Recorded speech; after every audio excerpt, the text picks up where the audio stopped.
Well, good morning and welcome to Hudson Institute here in DC. We are a research organization promoting American leadership for a secure, free, and prosperous future.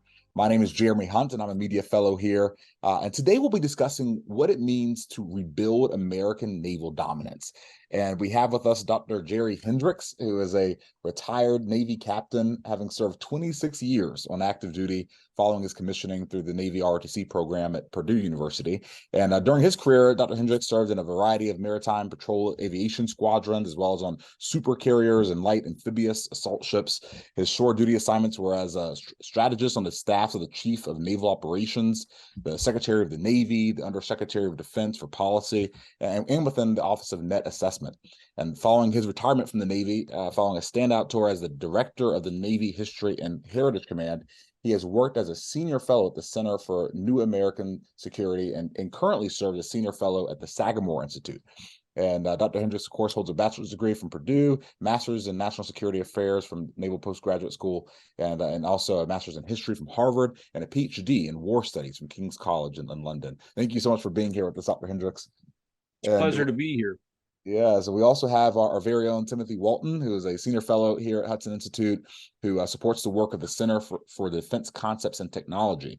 And he has conducted numerous maritime studies, including ones on logistics, the maritime industrial base, naval aviation, anti-submarine warfare, and surface combatants, in addition to Secretary of Defense and congressionally directed fleet architecture studies as well. So we're thankful to have you here as well, Tim. Thank you, Jeremy. Yeah, so I wanted to just kind of open up our discussion by kind of hearing. I'll start with you, Dr. Hendrix, just kind of hearing your thoughts on America's place in the world, and kind of this discussion about, do you consider America's place to be maritime in nature, or are we more of an aerospace nation, or how do you see us landing, and where do you kind of fall on that discussion? So I think that's actually the most important question that we have, because it's the question that we forgot to ask ourselves, and so we've sort of lost our place in the world. So geostrategically, we exist in the Western Hemisphere on the American continents, North and South America. We are separated from the Great World Island and also from Africa. And so everywhere that we have to go either by air or by sea. And that's the way that we always have been since the founding of the nation. The 13 original colonies, then becoming the 13 states. We are a maritime nation. And so I say that because it's important that we understand that we are a sea power, and in many ways, a sea power that's transformed into air power as well as space power. We are a nation that is sort of designed to exist in the commons, whether it's the maritime environment or whether it's the air or whether it's space or cyberspace. We are a nation whose very laws and culture exist within the commons. And in many ways, I think that over the last century, with the two excursions to Europe in World War I, World War II, then Korea, then Vietnam, we got used to thinking in terms of being a continental land power, but all of our continental movements were by land forces on someone else's soil. And so we forgot how we got there, by sea, by air, and we just began to think strategically as a land power, when in fact, we are not. We are a maritime power. And when I say maritime vice naval, it's important to understand we're maritime in terms of trade and the economics, as well as maritime in way that we interact with the world militarily. So again, a maritime nation in a maritime world. Wow. And Timothy, would you like to add on to that? I think Jerry captured it perfectly. The Mitchell Institute, I think, has a great motto, hearkening to the U.S. being an aerospace nation, and I think that's certainly right. But the U.S. is, as Jerry was capturing, a maritime nation, and has been since its very inception. In the very first Congress, 1789, Alexander Hamilton, for instance, led the passage of a law regulating coastwise trade. It was one of the very first laws that we passed, and it was focused on how do we ensure that we set up the policy environment in which U.S. shippers would have an advantage and we can promote U.S. exports. So from the very beginning, our founding fathers have been considering what's the linkage between our economy, our security, and the sea. And moving forward, I think we need to remember that linkage that is sort of essential to our nation's policy structure, but then continue to build it forward. And answer the questions that Jerry's raised on us being a maritime nation. Interesting. Well, and on that point, I also want to just kind of get your thoughts too about, kind of want to go back in history, ask you a little bit, and just kind of hear how would you describe the world before American naval dominance? I mean, we've heard a lot about how when America's Navy is strong and the fleet is out in the force, the world is a safer place. But I want to just first, for folks at home, just kind of from a historical perspective, Dr. Hendrix, would you mind just kind of walking us through what the world was like before America became the dominant naval power? Well, it's an interesting question because since the end of World War II, when we emerged from the Second World War with 6,700 ships, the largest Navy ever assembled, the largest Navy in the world, the aspirations that we had to have a free sea, a free trade, became the mandate. We created that after World War II. So all of the things that we had written about within the Atlantic Charter, within the United Nations, we sort of wrote all these rules down during the war as sort of aspirational goals after the war. And then after the war, we imposed it. And now we've been some 70 years since the end of World War II. And we have, so there's no one basically alive today that can remember when the world was anything other than the way it is today. Free sea is assumed. Free trade is assumed. When in fact, if you go back in, of course, in the 1930s, 1920s, it was a time of strife, whether it was economic strife or whether it was war beginning to be waged in Europe, or war that was beginning to be waged in the Asia Pacific region, and the oceans were battlefields, to use that term from a really good movie. And if you roll back even before that, there was heightened risk of piracy. And there was, even the time of the Great Britain's sort of imperial rule, the seas were still contested. There were still small nations, and Great Britain could not be anywhere. So really, the world that we live in now has only existed since 1945, August of 1945. But it has existed for so long, and it has existed so well that it's now the assumed condition, when in fact, the vast, vast, vast majority of human history has been a time when oceans were contested, when piracy was there, when there was wars between nations, when the idea of the free sea was not accepted. In fact, there was an ongoing debate between the free sea and the closed sea, where nations wanted to extend territoriality. And we're beginning to see those arguments come back. The Chinese and the Russians are beginning to talk about the closed sea, whether it's in the Arctic or the South China Sea. This is the language that they have. And the reason why they brought that back is because essentially we've gotten a lot smaller and no longer can just impose our will by fiat. Wow. Yeah. I'll add, Jerry, by adding that I think World War II left the U.S. Maritime industry and the Navy in a dominant position, as you were pointing out, and that allowed us to craft this international order that you were discussing. It's also interesting to I think, point out some of the historical facts that happened right at the end of World War II, where at the end of the war, the U.S. had 60% of international commerce was taking place on U.S. flag merchant marine ships. We had an active shipbuilding industrial base. And then basically, U.S. leaders, to some extent, squandered that advantage.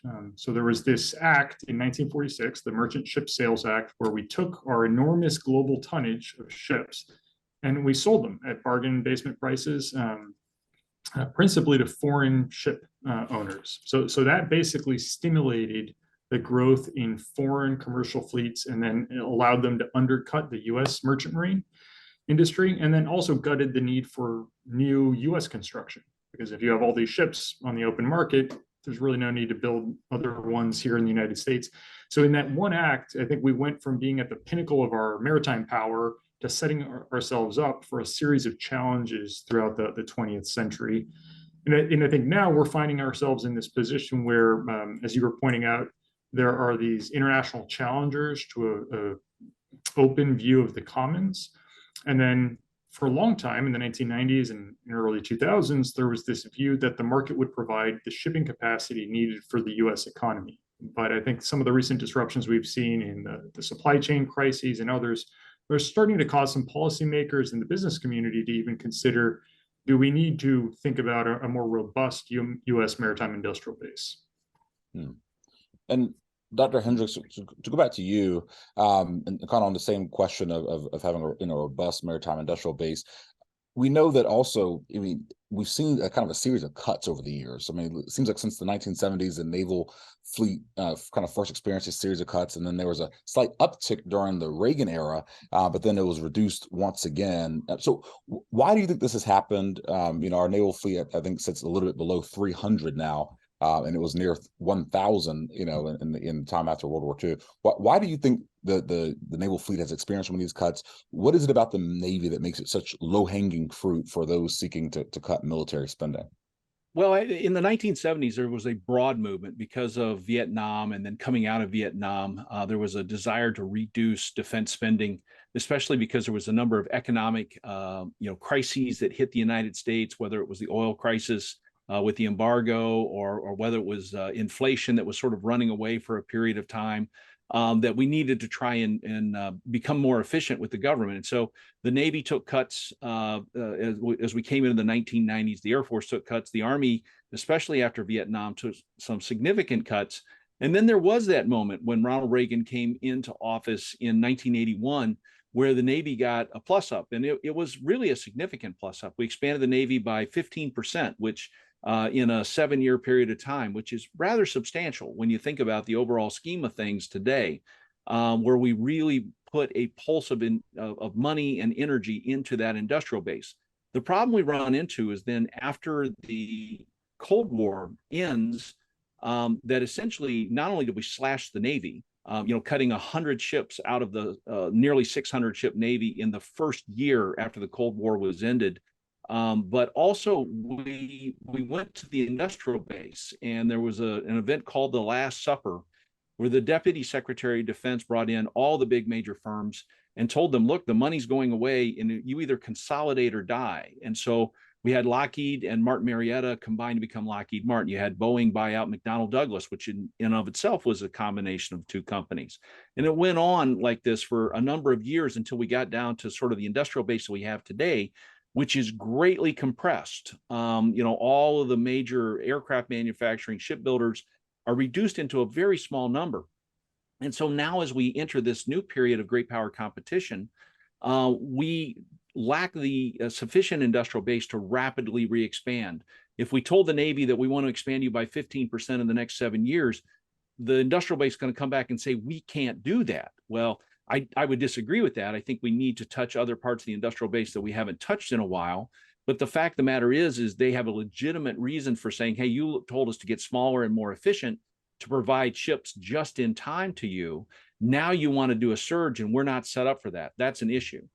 The other issue is at the same time that we're cutting the military, we also pulled all of our government subsidies away from our commercial shipbuilding.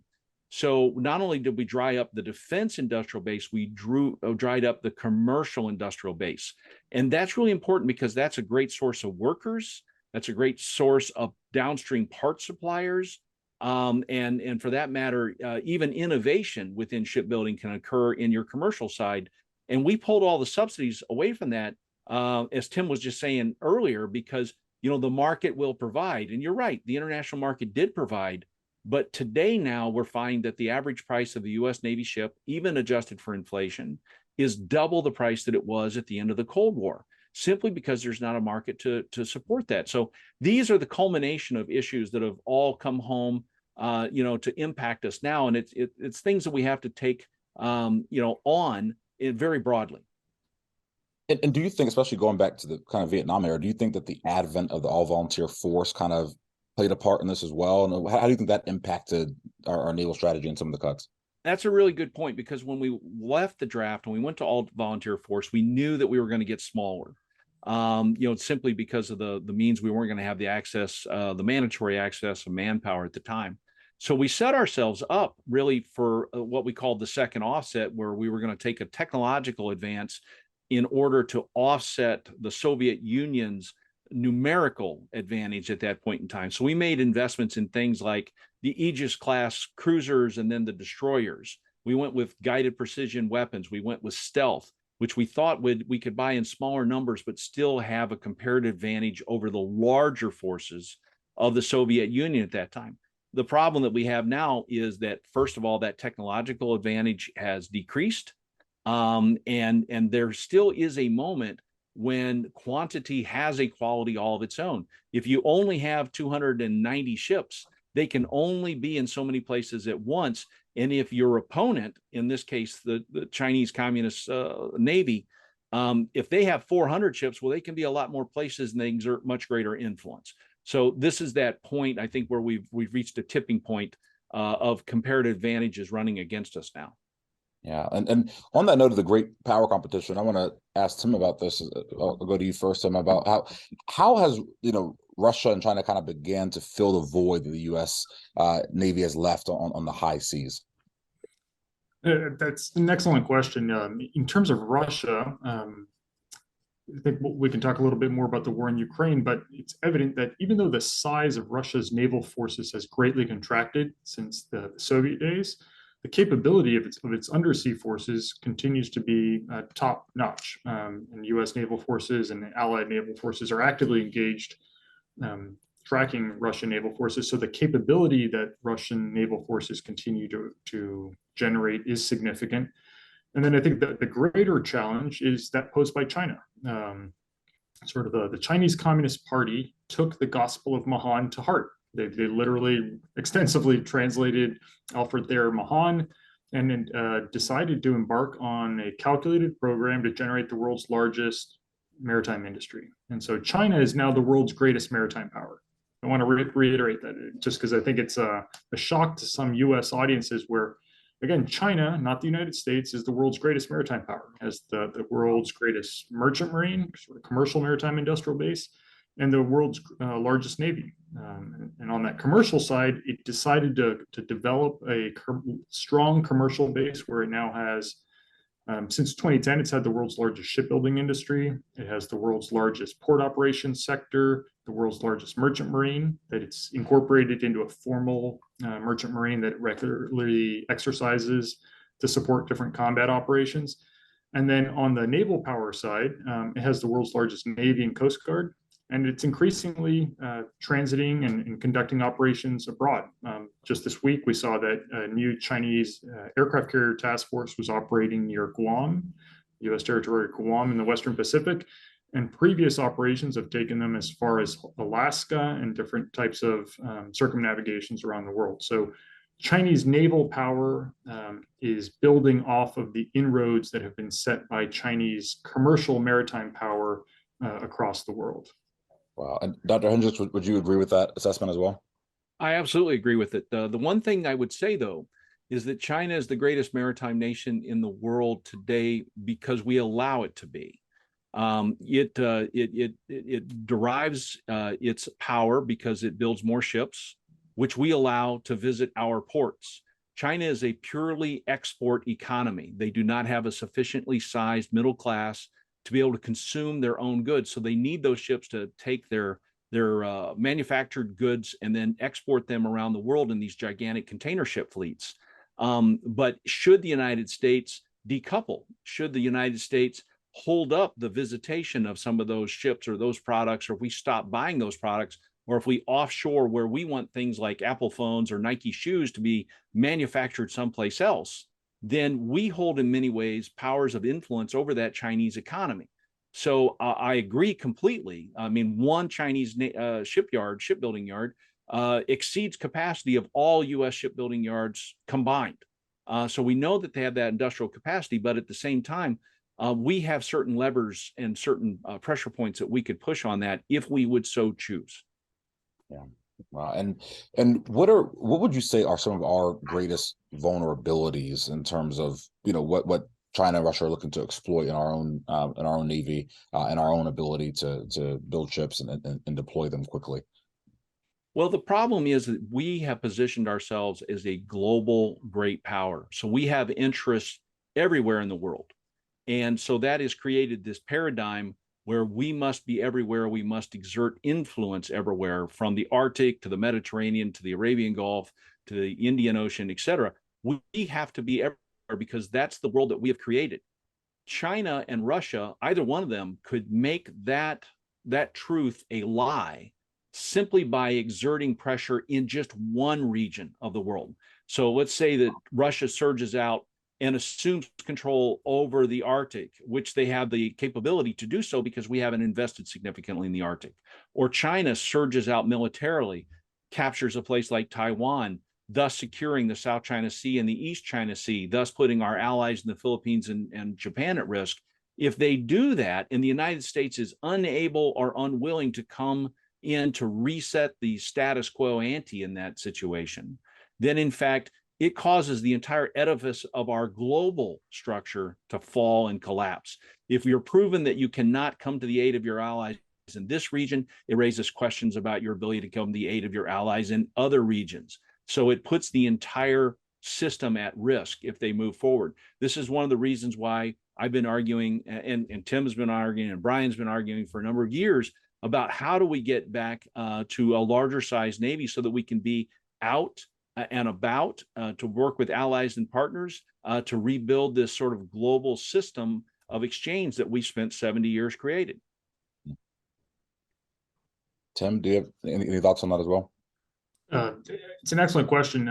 I think I'd offer my remarks focused on sort of what are some recommendations to improve the current state of affairs.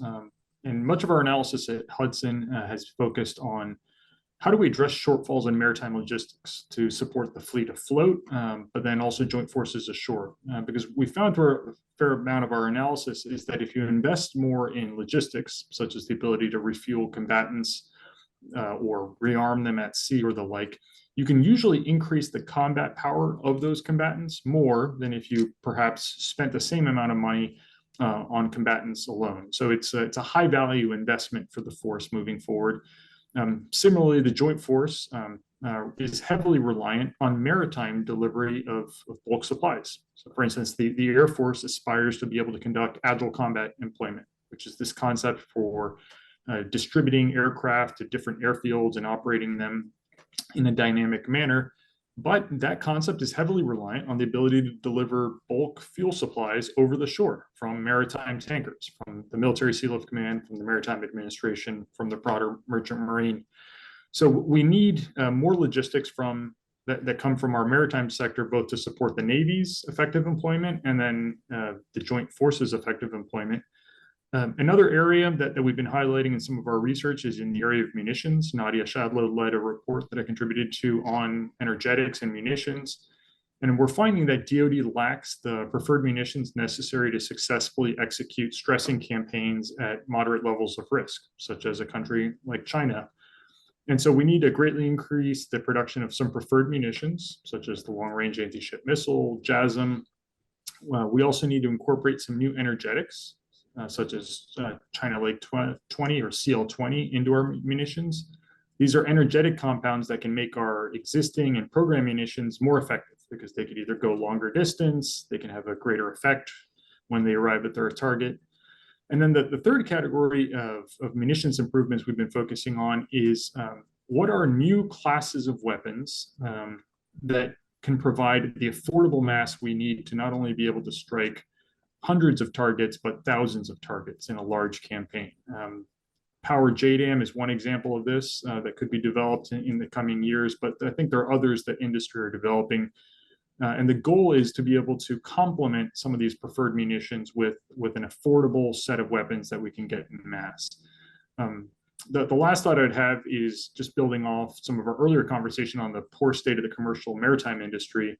And I think we could dive into that a little bit more later, but in general, the commercial maritime industry and the broader maritime industrial base needs to be improved so that we can have an effective sort of naval and broader maritime strategy that can not only deter against, I think, a high-end conflict, but can also be sort of the persistent forward presence force that we need to be able to shape and proactively campaign on a day-to-day basis. Yeah. And Dr. Hendrix, would love to hear from you on this as well about specific recommendations that you would make that would maintain the kind of U.S. naval dominance in this great power competition. What are the changes that you see that you think it would actually make the greatest impact? Well, this is actually a place that I've been going, and largely I've been led there by some of Tim's work and what's been going on at Hudson, because we can talk all we want about a 355 ship Navy, which is a number. And we can even talk about the number of aircraft carriers, or the number of cruisers, the number of fast attack submarines. we can lay that down within that and say, this is how many we think that we want. Those are aspirational numbers. But until you get at the specifics, until you get at the idea of, how are you going to produce that? Where is the industrial base to produce that? And I think the even more crucial question that Tim was just talking about, which is, where are we going to find the munitions to be able to resupply those? We only have so many Tomahawk missiles, and we may exhaust those within the first 72 hours of war. So where does the next batch come from? And then, quite frankly, how do we get those uploaded onto our ships? Do we have to pull them all the way back to San Diego or Pearl Harbor or Guam, which is going to be highly vulnerable to these types of attacks? So rebuilding the combat logistics force to be able to resupply and do repairs at sea is, I think, crucial. It's the great enabler. This is something that we understood during World War II, where a great percentage of that overall 6,700 ship Navy was in fact a logistics aspect of the Navy. We sort of pared that down to where we focus on the pointy tip of the spear, when in fact we're ignoring the spear, which is really sort of some of the important work that Tim and Hudson's been doing. So I'm pleased to, every chance that he gets to talk about it, to get that word out there, because it is at the fine granular level that the next war will be won, especially if that next war occurs anytime within the Davidson window. In the near term, for instance, if something were to go down with Taiwan, we're going to have to take what we have now and to make the most efficient use of this, most effective use of it, really. And quite frankly, I don't think that we've gotten our heads around that. I certainly don't think that the Navy's leadership has gotten its heads around it. So I'm glad that there are multiple voices out there asking them to look at these problems. Yeah, wow, and I appreciate you sharing that. Just for a lot of folks at home, sometimes we don't even think about all the logistics that go behind making sure that we can actually project combat power and making sure that those systems are in place. That's huge. And now we've talked about this quite a bit, just this kind of linkage between the Navy and the kind of civilian merchant fleet. But I want to just kind of crystallize this a little bit. So it seems like you can't have one without the other. Is that right? And where are we at now? Is there kind of crosstalk happening? And kind of how do you see that relationship improving so that our civilian merchant fleet can respond quickly if something were to happen abroad? Well, it seems self-evident to me that you cannot have one without the other, and yet we've spent the last 30 years trying to do just that, where we've allowed the civilian merchant fleet to really atrophy. Really just on life support, building maybe 1 to 2 ships per year at certain key installations.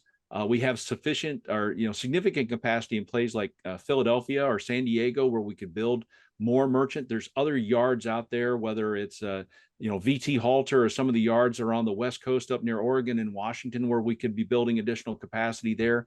But yes, in fact, the Navy should be stepping out sort of hand in hand with the civilian merchant fleet. And for that matter, think about this. Think about it from the economic standpoint. First of all, there's some voices out there that said no government subsidies, to civilian shipbuilding industry. We should let the market provide. My point there is to come back to a phrase that's been used several times in the last few years by both parties, which is free trade, but fair trade, meaning I want to have the same rule set that my competitors have. And I'm not talking just about the Chinese. I'm talking about the level of subsidies that are given to South Korean shipbuilders or Japanese shipbuilders, which are the second and third largest shipbuilders in the world, or even the subsidies that are provided to civilian shipbuilders in Europe, which are 5th and 7th in terms of large shipbuilders in the world. I want to make sure that American shipbuilders are on sort of the same level, so that our industrial capacity is competing on that same level plane as everyone else. Second of all, I think it's important to understand that as we are returning to being a manufacturing nation, where we're starting to create goods or energy supplies or raw ores that are being exported overseas to partners in Europe, wouldn't it be good if we benefited economically by having at least a portion of those goods travel on U.S.-built hulls under U.S. flags, so that we are getting essentially the payment that goes along with that, whether it's payments for fees or whether it's payments for the expenses that go in and out of these nations. We ought to be participating in that maritime trade. And in fact, we instead, sort of out of an economic purist argument, stepped back from that in the 1980s and said, we will allow the global market to provide. Well, we've seen what that approach has taken, or what the result is, in that we basically have no civilian shipbuilding capacity in this nation at all. And that has created a national security risk for us. And Tim, would you agree with that? What are your thoughts on that point? Yeah, absolutely. I think Jerry's been a leader in effectively articulating the linkage between the two here in the United States. And I would argue that the U.S. is truly running this dangerous experiment that's at odds with the historical record. Can a country be a preeminent naval power without being a strong overall maritime power? I'd argue that over the long run, the answer is likely no. So as a nation, we need to start to think about how do we cultivate a healthy and competitive commercial maritime industry that can engage in commerce, contribute to the U.S. economy, extend U.S. influence abroad so that it's U.S. maritime presence, trading economically, contributing to the U.S. economy in different ways, in addition to our naval forces. So I think that linkage needs to be present for the two. Understand. Well, thank you for sharing those thoughts. And I want to shift gears a little bit and talk about just the overall kind of naval force structure and the way that our forces are deployed today, and kind of your thoughts on just some of the at the strategic level. I guess we'll begin with you, Dr. Hendrix. What are your thoughts on that? Do you see any reforms needed in terms of the way our force structure, the naval force structure in particular, is developed today? There are so many places to go with this, and Tim is grinning right now because we've had these conversations in the past. I think, first of all, we are a top-down, we are a carrier-based force. So we have the 11 aircraft carriers mandated by law. We build our Navy around the aircraft carrier. Ever since the Battle of Midway, it is sort of the preeminent, platform in our Navy. And yet, because of our lack of investment in the carrier air wing itself, the carriers themselves are losing their relevance. We're actually seeing this in war game activities, whether it's war games in the commercial or civilian sector, or academic sector, or whether the things we're hearing out of the Pentagon, where the carriers are having lesser and lesser roles to play in some of these war games. So if you want the carrier to remain relevant in the centerpiece, you have to make significant investments in that carrier air wing to get long-range penetrating strike capacity back to be able to allow those carriers to operate in anti-access air denial environments. Second thing is we need to look at that sort of force mix about what is the force that I need in the Atlantic versus the Russian threat, as sort of the pacing great power there, versus what I would need in the Pacific against the Chinese threat. Those two fleets do not necessarily look alike. For instance, I think that we need greater submarine capacity in the Pacific than I do necessarily in the Atlantic, although the Russian primary threat is some of their fast attack submarine boats. So I still need to retain that. And I think you have to start looking at that mix. There are also other things like, for instance, frigates. Frigates are something we moved away from for the better part of a decade. We're now getting back into. And we need to have the frigate be a frigate, meaning providing presence, being destroyer escort, convoy escort, duties to be able to do the frigate role in future warfare. Don't ask every frigate to be a destroyer, and don't ask every destroyer to be a cruiser and a battleship, which is kind of what we've done in recent years, which, again, coming back to some of Tim's work at Hudson, we need to look at sort of that small end, small capacity, small surface combatant force, and sort of drive more investment into whether it's manned or unmanned, getting back out there to be able to operate in small confined spaces, but also build more platforms at a cheaper price. This is very much Wayne Hughesian thought from his new Navy fighting machine days, where I think we have to make some significant investments there. So I would see us really departing from the tried and the true, the standard method of, one carrier, 2 cruisers, 4 destroyers, and 2 attack submarines. I want to see the fleet of the future look significantly different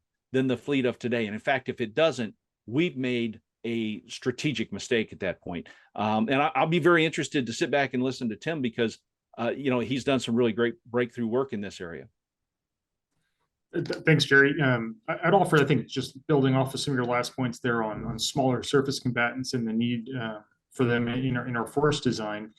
My sense is that the Navy's overall trend, unfortunately, still continues to be smaller number of large, expensive ships. In particular, I'm thinking about some of the design concepts for DDGX, SSNX.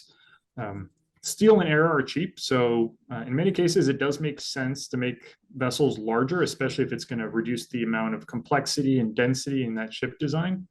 But the Navy also needs to consider where there are appropriate performance trades to reduce the size and cost of vessels. And then I think there are also some investments in automation that can help reduce the number of crew needed on vessels. What we don't want to just arbitrarily reduce the crew of vessels and then basically make it life difficult for individuals trying to maintain vessels on board the ships or the like. But we have seen, sort of in other navies around the world, some actual investments in automation that can help reduce crew vessels. And as the Navy faces crewing challenges today that I think are going to become more acute given demographic trends, we need to start to get ahead of this so that we can have more effective vessels in terms of their capability, but ideally crewed by fewer personnel. Related to that, I think, is the topic of uncrewed vessels in general. The Navy started feeling its way in terms of what to do. There's a Task Force 59 active in the Arabian Gulf that's exploring new operational concepts and testing different technologies on largely commercially derivative unmanned vessels. And I think that's a very promising area. The challenge for the Navy will be identifying what's a viable resourcing approach to link that promising experimentation and testing that's taking place in the fleet with the programmatics of what actually gets budgeted here in Washington.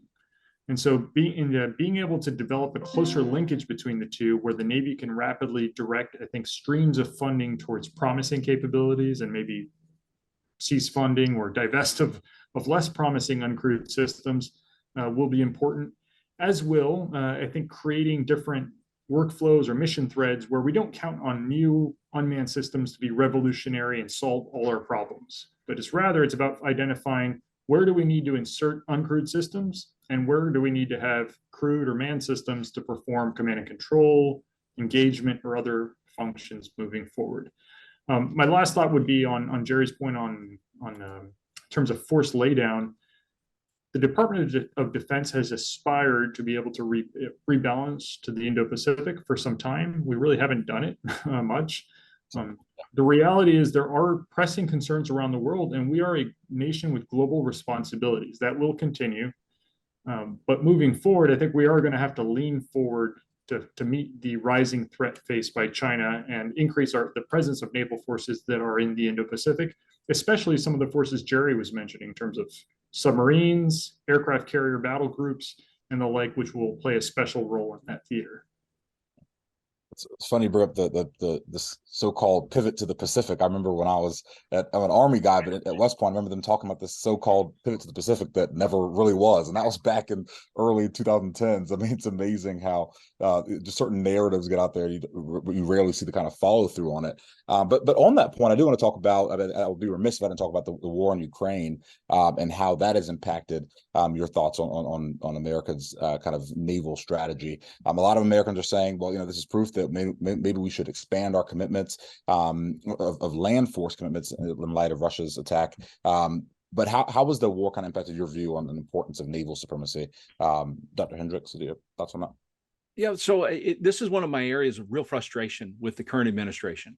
And I have numerous areas of frustration. But the point here is there is a way for us to exert significant influence on the war in Ukraine without becoming involved in terms of boots on the ground. The fact that we have pulled the U.S. Navy out of the Black Sea and do not operate it there since this conflict began in February of last year is on us. We ought to be there. In fact, we ought to be restricting Russia's naval opportunities and its range of options that it could exercise there. Also, if we were, along with our allies, flooding into the Baltic and bringing pressure to bear against Russian possessions there, understanding that they are a very large continental land power, they have a lot of interests. And as long as they have all this precise energy being focused on Ukraine right now, pressure that we would bring against areas like Kaliningrad or even against some of their possessions in the Pacific would cause them to distract and pull resources away from this. Since they decided to jump ugly with the West, if the West began to bring pressure to bear, and a lot of that pressure can come from the sea, and this would cause them to spread their resources thinner, also spread out their strategic attention at this point in time. And there's also things that we could be doing to aid our Ukrainian allies there. I'm glad to see that some missiles are beginning to flow towards Ukraine. right now that we've held up in the past. There are aircraft that we can go. I'm all for sending more equipment there, but I also believe that we can free up the Ukrainians if, in fact, we could remove the maritime flank that they have to worry about. Right now, they are looking at trying to interdict the long Russian supply chain that comes out of Donetsk down to Crimea, to the extent that we would operate in the Black Sea and could pressure that from the sea, would aid the Ukrainians in their desire to try and regain control of their sovereign territory. So I think that there's a maritime strategy for this. Let's just say this: if the Ukrainians can win the Battle of Yorktown, are we ready to be the French showing up to sort of blockade the British in for the Ukrainian thought? Are we ready to be that ally in their moment of need should they have a decisive victory? I would like to think that we could if we were beginning to think historically and strategically that way. Great points, Jerry. I would add that much of the dominant discourse really has been on what's taking place on land. Naturally, I think that's the decisive theater in the conflict in Ukraine. But a lot has also taken place on the water and below the water. We've seen sort of that engagement of the Moskva cruiser, and then NATO forces are actively tracking Russian submarines throughout the North Atlantic, Russian surveillance vessels, which at least seem to be monitoring and might be potentially interfering with undersea cables. So that's still been a very active front, even though the war has principally been ashore. I think the other consideration for U.S. policymakers is as we observe the developments taking place in Ukraine, and in particular, as we observe Russian land forces becoming increasingly attrited, they will, I think, continue to try to regenerate that capability, continue to seek to innovate. But the reality is the U.S. Army has sized its forces to be able to defeat Russia's ground forces. So as that force now becomes increasingly attrited, it might provide an opportunity for the nation, right? Should we be considering the Army starting to rebalance a greater proportion of its resources internally towards other high priority needs, such as air defense, communications, logistics, offensive fires, et cetera, that are needed more in the Indo-Pacific, one.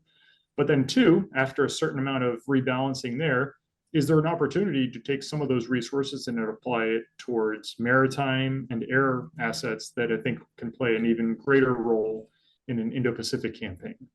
I think that conversation is only starting to take place, but as the intelligence assessments regarding the state of Russian forces begin to crystallize, I think that can generate an opportunity here in DC.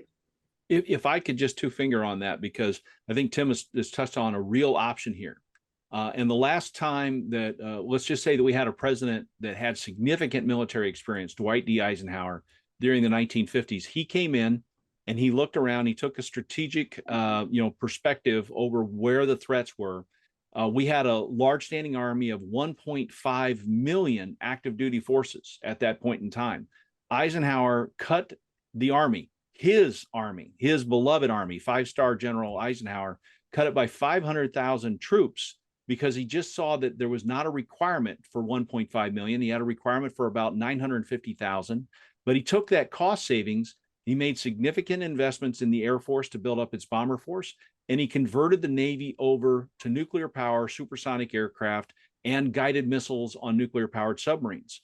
So he made a cost exchange at that point in time, and he understood that, hey, 950,000 soldiers was going to be enough to hold the Russians at bay, and for that matter, hold the North Koreans at bay. But he needed that cost savings in order to reinvest in these new capabilities. And that allowed the Navy to modernize and the Air Force to modernize significantly during that period of time. And that is the type of sort of clear vision that we need to have today. I would like to see larger defense budgets. I think that, the 3.71% of GDP is too small right now, but we should also be arguing to spend our money more effectively going forward. One question I want, before we get to closing remarks, I also wanted to ask you, Dr. Hendrix, about readiness for a second. We've heard about, just some of the issues of the last few years, the collisions of McCain and Fitzgerald 5 years ago, the fires in 2020, the Connecticut grounding in 21. And we also hear just kind of general concern about how ready our naval forces. I wanted to get your thoughts on that before we close as well. Yeah, and so I think that there's a significant readiness hole in the naval force, and that hole is driven actually by the size of the force. We have a readiness pattern within the Navy so far as ships come home, they go into maintenance, they come out of maintenance, they go into training, they work up, and then they deploy. That is all based upon us having a Navy of about 350 ships, but we don't. We have a Navy that's about 293, 291 ships. And so there's always going to be a shortcoming. We're either going to sacrifice in one of those three other areas, whether it's ship maintenance, and we've seen that come off where the material readiness of our fleet has gone down, or we sacrifice training, and a lot of the 2017 collisions and groundings were all focused around training, or we're going to see a drop off in the number of ships forward deployed. And we've seen a significant drop off whereby, in the past, our average was around 105 to 110 ships at sea at any given day. And today we're really struggling to be, up to 50 to 60 ships. I mean, the CNO at a recent conference said his goal was to have 75 ships underway on any given day. And in the past, if we were under 100, it was a bad day. So we've seen that. So that's really the readiness hole. The hole, we will not get whole as a force until the Navy gets large enough to do those three different things: training, material readiness, maintenance, and then deployment in stride. And right now, something has to give at every point in the process. Wow. Well, I want to move on just to our kind of closing remarks here, and I would like to just kind of hear your thoughts on the future. And Timothy, we'll come to you first. Just about do you see any kind of growing awareness of the importance of naval dominance? Kind of where do you see things going in the near future? Thank you, Jeremy. I think there are. We see on Capitol Hill there's bipartisan support, I think, for U.S. naval forces under both of the committee chairs and ranking members, or have expressed their support for U.S. naval forces, and there's been consistent budgetary support for the U.S. Navy as well. I think there's growing recognition as well of the importance of the commercial maritime sector. In part, this has been driven by an interest in different sectors of the sort of carbon initiatives, or being able to lower carbon emissions as part of Build Back Better initiatives and the like, where we look at offshore wind resources and other opportunities that the commercial maritime sector can provide. So I think there's a confluence of forces where there's an opportunity moving forward. There is, though, a lack of strategy. Congress had mandated a comprehensive maritime strategy in the past, but what was released in 2020 really was this anemic mix of assertions rather than a true plan. We now have a Secretary of Transportation who has served in the Navy, and I think he and others in the White House have an opportunity to try to link this commercial maritime sector with the national defense needs of our nation and chart a new strategy and a plan moving forward. We'll see if that's done, though. But as Jerry was building on an opportunity, I think this is a sort of a generational opportunity that the nation has to pivot towards its competitive advantages in maritime and aerospace power. Dr. Hendrix? Yeah, so I'll just jump on there. So I think that we're starting to see a greater level of interest in this.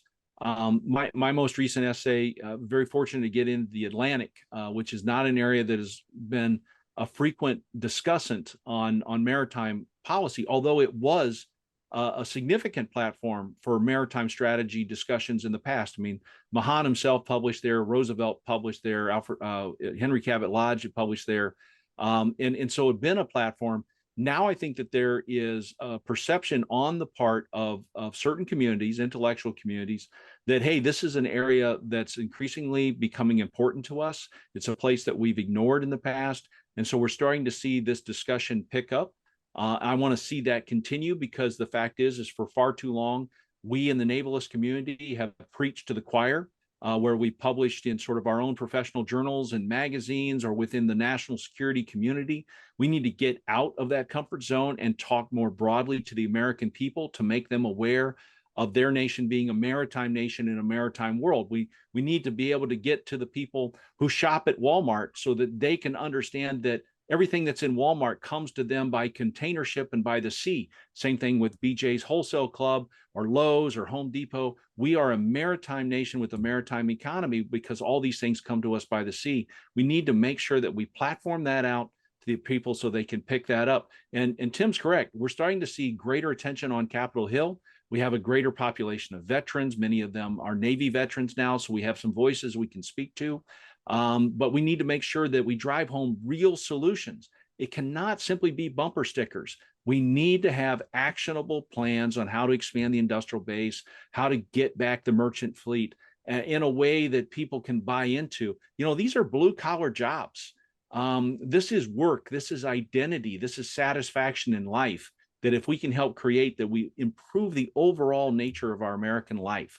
So I'm hoping that this continues to grow as we move forward. And I really appreciate the chance to come here to Hudson and have this conversation with you today along those lines.